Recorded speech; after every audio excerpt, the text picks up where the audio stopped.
Hello friends, welcome to Java tutorial series. Dear friends, आज के इस लेक्चर के इनसाइट हम डिस्कस करेंगे कि जावा में हम जावा प्रोग्राम के थ्रू फाइल को कॉपी किस तरीके से कर सकते हैं। इस टॉपिक को हम एक रियल एग्जांपल के बेसिस पे समझेंगे, तो प्लीज इस लेक्चर को आप लास्ट मोमेंट तक वॉच करें क्योंकि ये लेक्चर आपके लिए बहुत ज्यादा यूजफुल होने वाला है। तो चलिए शुरू करते हैं। सबसे पहले मैं आपको बता दूं कि हम यहाँ पर ये जो ramesh.java नेम की फाइल है इसे कॉपी करेंगे और ये जो डेमो नेम का फोल्डर मैंने बना रखा है इसके इनसाइड पेस्ट कर देंगे। ओके, तो किस तरीके से प्रोग्राम के थ्रू हम ऐसा कर पाएंगे, इसके लिए प्रोग्राम बनाकर देखते हैं। तो इसके लिए क्या करना पड़ेगा, सोचो। सबसे पहले हमें सोर्स पाथ को गेट करना पड़ेगा और इसके बाद डेस्टिनेशन पाथ को गेट करना पड़ेगा और ये दोनों ही पाथ यूज़र डालेगा, तो हमें यूज़र से इनपुट लेना पड़ेगा। अब यूज़र से हमें इनपुट लेना है तो इसके लिए हम यूज़र से इनपुट लेने का प्रोसेस यहाँ पर बनाएंगे और इसके लिए हम यहाँ पर गेट स्ट्रिंग नेम का एक मेथड बनाएंगे और जिसके इनसाइड ये पूरा प्रोसेस हम अप्लाई करेंगे, यानी कि एक लॉजिक लिखेंगे जिससे हम यूज़र से इनपुट ले पाएंगे। बहुत आसान है, मैं अभी लिख के बताता हूँ आपको।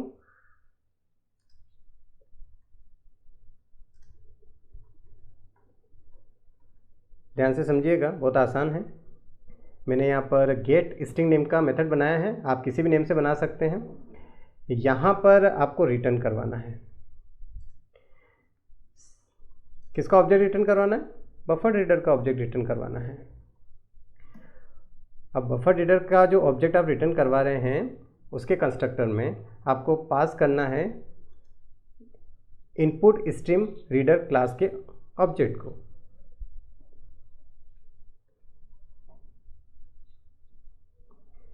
इस तरीके से, और इसके कंस्ट्रक्टर में आपको पास करना है सिस्टम डॉट इन को, और इसके बाद यहाँ हम कॉल करेंगे इस पूरे ऑब्जेक्ट से रीड लाइन नेम की मेथड को। प्रीवियस लेक्चर्स के इनसाइट मैंने यूजर से इनपुट लेने का प्रोसेस आपको समझाया है, वहाँ पर मैंने ये सारा प्रोसेस स्टेप बाय स्टेप बताया है। यहाँ पर मैं एक ही लाइन में पूरा प्रोसेस कंप्लीट कर रहा हूँ, तो अगर आपको कोई दिक्कत है तो प्रीवियस लेक्चर आप देख सकते हैं, वहाँ पर आप बहुत अच्छे से यूजर से इनपुट लेना सीख जाएंगे। चलिए अब आगे बढ़ते हैं और ध्यान से समझते हैं। ये जो बफर रीडर नेम का क्लास है और इनपुट स्ट्रीम रीडर नेम का क्लास है, ये दोनों ही क्लासेस जावा के आईओ पैकेज के इनसाइड होती है, तो आपको यहाँ पर इंपोर्ट करना पड़ेगा जावा का आईओ पैकेज इस तरीके से, और साथ ही साथ इन दोनों क्लासेस को भी आपको इंपोर्ट करना पड़ेगा। तो मैं यहाँ पर आईओ पैकेज के इनसाइड जितनी भी क्लासेस इंटरफेस हैं उन सबको एक साथ इंपोर्ट कर लेता हूँ ताकि मुझे अलग अलग इंपोर्ट ना करना पड़े। अब ध्यान से समझने वाली बात यहाँ पर यह है कि ये जो रीड लाइन नेम का मेथड आपने कॉल किया है, जैसे ही इसे कॉल किया जाता है तो ये आईओ एक्सेप्शन जनरेट करता है, तो आपको उसे फॉरवर्ड करना पड़ेगा। तो अगर आपको उसको फॉरवर्ड करना है तो आप यहाँ पर थ्रोस कीवर्ड यूज़ करें और फॉरवर्ड कर दें इस तरीके से। चलिए, हमने यूजर से इनपुट लेने का प्रोसेस तो बना लिया। अब मुझे यूज़र को मैसेज देना है कि आप सोर्स पाथ डालें, आप डेस्टिनेशन पाथ डालें। तो मैसेज देने के लिए क्या करेंगे? मैसेज देने के लिए हम यूज़ करेंगे system dot out dot println statement, और यहाँ मैसेज दे देंगे कि आप सोर्स पाथ डालें। बहुत आसान है, स्टेप बाय स्टेप वॉच करें, बहुत अच्छे से आपको समझ में आ जाएगा।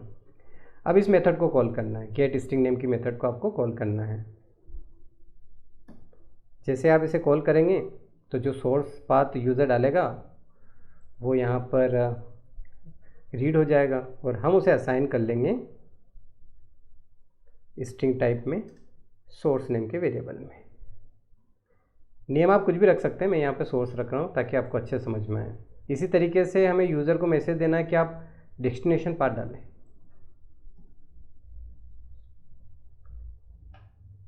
तो हम यहाँ पर मैसेज दे देते हैं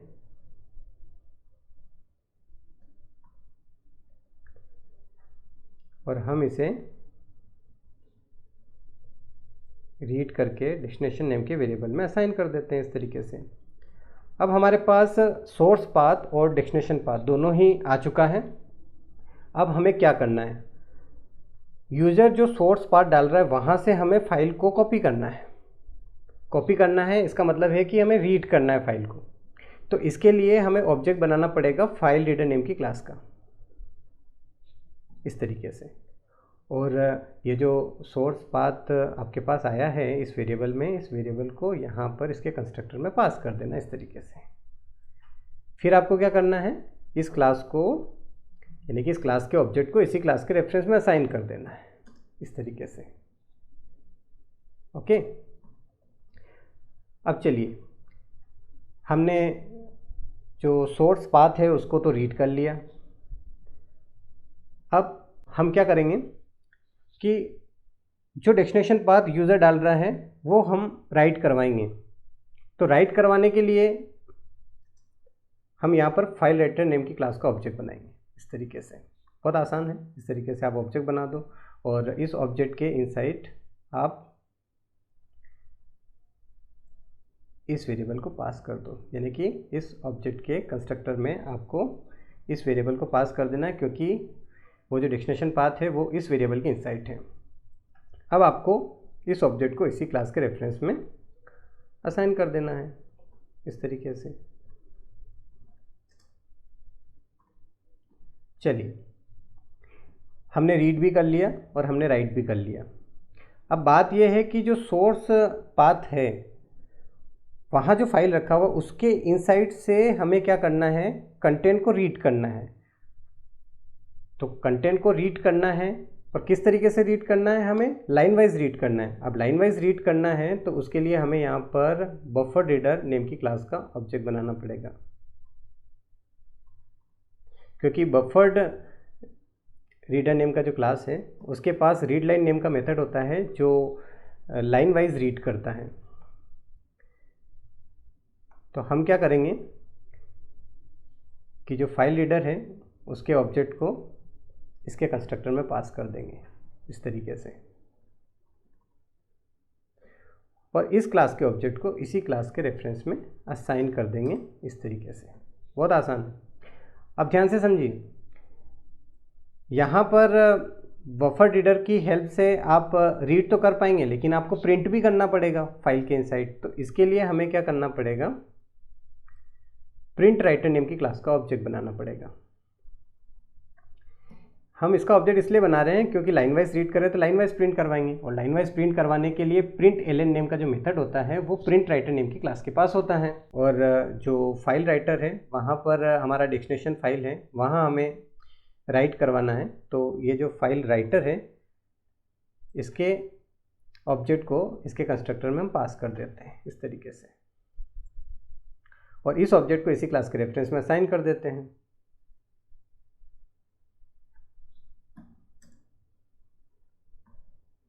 चलिए, अब हमें यहाँ पर क्या करना है, ध्यान से समझिए। हम लाइन वाइज रीड कर रहे हैं लेकिन जो रमेश डॉट जावा नेम का फाइल मतलब मैं डालने वाला हूँ, आप इसके इनसाइड देखें। जब आप इसके इनसाइड देखेंगे तो यहाँ पर बहुत सारी लाइन्स हैं।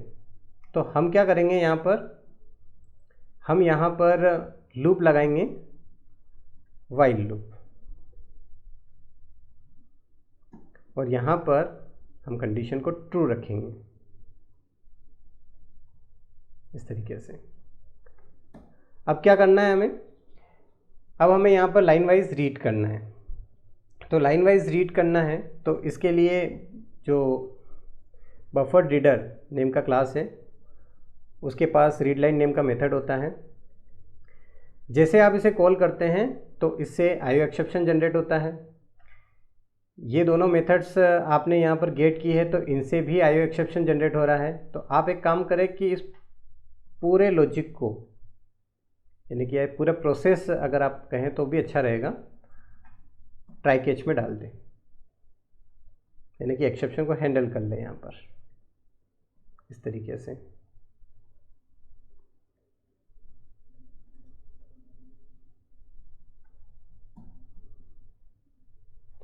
ओके, अब चलिए आगे बढ़ते हैं और यहाँ पर हमने रीड तो कर लिया है, अब रीड करके हम इसे एक वेरिएबल में असाइन कर देंगे। तो मैं इसे एस नेम के वेरिएबल में असाइन कर देता हूँ, जिसका टाइप मैंने स्ट्रिंग रखा, क्योंकि ये स्ट्रिंग टाइप की वैल्यू रीड करेगा। अब यहाँ पर हम एक कंडीशन बनाएंगे इफ स्टेटमेंट के इनसाइड, और कंडीशन ये बनाएंगे कि जब एस में नल आ जाएगा तब ये लूप ब्रेक हो जाएगा। अब इस एस में नल कब आएगा? नल तब आएगा जब ramesh.java नेम की फाइल के इनसाइड कोई भी लाइन रीड करने के लिए शेष नहीं बचेगी, क्योंकि रीड लाइन नेम का मेथड जब कोई भी लाइन रीड करने के लिए नहीं बचेगी तो नल रिटर्न करेगा और वो इस एस के अंदर आएगा। तो यहाँ पर ये कंडीशन ट्रू हो जाएगी और हमारा लूप जो है ब्रेक हो जाएगा। और जब तक ऐसा नहीं होता है तो हम प्रिंट करवा देंगे डेस्टिनेशन पाथ के अंदर जो फाइल बनेगा उसके अंदर। तो इसके लिए हमने यहाँ पर प्रिंट राइटर नेम की क्लास का ऑब्जेक्ट बनाया है। तो यहाँ पर हम इससे कॉल करेंगे प्रिंट ln नेम की मेथड को इस तरीके से। और क्या प्रिंट करवाना है? जो भी लाइन आ रहा है स्ट्रिंग फॉर्म में उसे इस तरीके से। अब ये पूरा टास्क कंप्लीट हो जाता है तो हम यहाँ पर एक मैसेज प्रिंट करवा देंगे। मैसेज प्रिंट करवाने के लिए हम यूज़ करेंगे system.out.println स्टेटमेंट, और हम यहाँ पर मैसेज प्रिंट करवाएंगे टास्क कंप्लीटेड। ओके, अब हम क्या करेंगे, जो फाइल रीडर है उसको क्लोज करेंगे और फाइल राइटर को भी क्लोज करेंगे। फाइल राइटर को क्लोज इसलिए करेंगे जब फाइल के इनसाइड डेटा राइट होगा तो अगर आप फाइल राइटर को क्लोज करेंगे तो वो डेटा सेव हो जाएगा। इस वजह से हमें क्लोज करना पड़ता है फाइल राइटर को। तो यहाँ पर हम फाइल रीडर को क्लोज करेंगे पहले, और फिर हम यहाँ पर जो फाइल राइटर है उसको भी क्लोज कर देंगे। ध्यान दें, हम लूप के बाहर ऐसा करेंगे। ओके, अब हमारा पूरा प्रोग्राम जो है वो कंप्लीट हो चुका है। हम यहाँ पर कंपाइल और रन करके इसे चेक करके देखते हैं।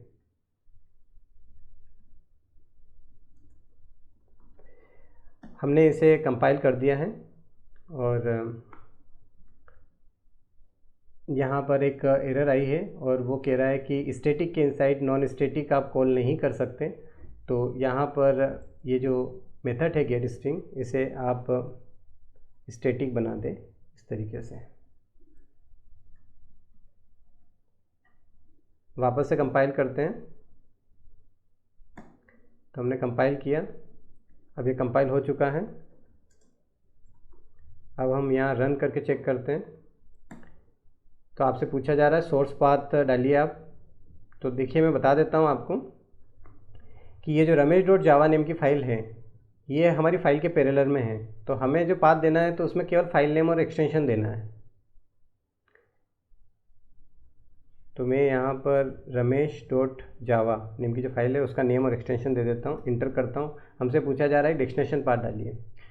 तो मुझे क्या करना है कि जो डेमो नेम का फ़ोल्डर है, मैं आपको दिखा देता हूँ यहाँ पर फिर से। ये डेमो नेम का जो फ़ोल्डर है, अभी इसके अंदर कोई फाइल बनी हुई नहीं है, तो इसके इनसाइड मुझे पेस्ट करवाना है इसको। ओके, तो इस तरीके से आप डेमो, इसके बाद बैकस्लैश लगाएंगे और उसके बाद यहाँ पर ramesh.java नेम की फ़ाइल को पेस्ट करवा देंगे इस तरीके से। मैं इंटर करता हूँ, आपको यहाँ पर मैसेज मिल चुका है टास्क कंप्लीटेड। आप देख सकते हैं यहाँ पर डेमो के इनसाइड आपका जो फाइल है वो कॉपी हो चुका है। और अभी टास्क कंप्लीटेड ज़्यादा बार इसलिए आया है क्योंकि मैंने आपको कहा था कि इसे लूप के बाहर, ये जो मैसेज है इसे लूप के बाहर प्रिंट करवाना है। तो हम यहाँ पर इसे प्रिंट करवाएंगे तो अब ये मैसेज एक ही बार आएगा। तो डियर फ्रेंड्स, आज के लेक्चर में हमने बात किया कि आप जावा प्रोग्राम के थ्रू फाइल को कॉपी किस तरीके से कर सकते हैं। आई होप कि आपको लेक्चर बहुत अच्छे से समझ में आया होगा। मिलते हैं नेक्स्ट लेक्चर में, तब तक के लिए बाय बाय।